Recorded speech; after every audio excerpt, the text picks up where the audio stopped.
এই যে ভূমিকম্প হলো আপনার গান বাজনা বাজানোর কারণে, মুহাম্মদ সাল্লাল্লাহু আলাইহি ওয়াসাল্লাম কি মিথ্যা কথা বলে? কারা কারা হাত তোলেন তো যে মুহাম্মদ সাল্লাল্লাহু আলাইহি ওয়াসাল্লাম জানে না, মুহাম্মদ সাল্লাল্লাহু আলাইহি ওয়াসাল্লাম জানে না, এরকম কারা কারা স্বীকার করে?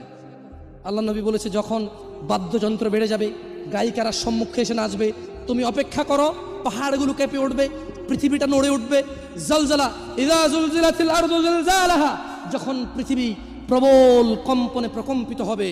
ওয়া খরাজাতিল আরদু আসকালাহা, যখন এই মাটি তার ভিতরে যা আছে একদম লাথি মেরে বের করে দেবে, লাশ হোক আর যাই হোক, মাটি বলবে যে বের হও, বের হও আমার থেকে, বের হও, আমি তোর আর কাউকে রাখবো না।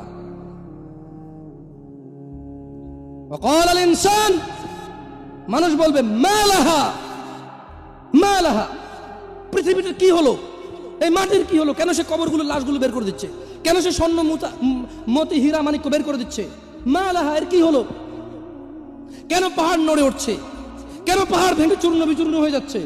মানুষ বলবে মালাহা, পৃথিবীর কি হলো, বিআন্না রাব্বাকা আওহালাহা, পৃথিবী এটা করবে, বিআন্না রাব্বাক, কারণ তোমার প্রতিপালক আওহালাহা, পৃথিবীকে আদেশ করেছে।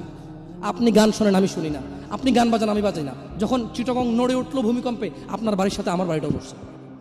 বন্ধ করেন এই জুলুম আমাদের উপর, আল্লাহর দিকে তাকিয়ে বন্ধ করেন, আল্লাহর দিকে তাকিয়ে বন্ধ করেন। আপনার বাড়িটা যদি ভেঙে ফেলার ইচ্ছা হয়, বুলডোজার এনে ভেঙে ফেলেন, কেউ ধরবে? কেউ জিজ্ঞেস করবে আপনাকে? আপনি গান বাজনা শুনে এভাবে পৃথিবীতে বিপর্যয় নিয়ে আসতেছেন।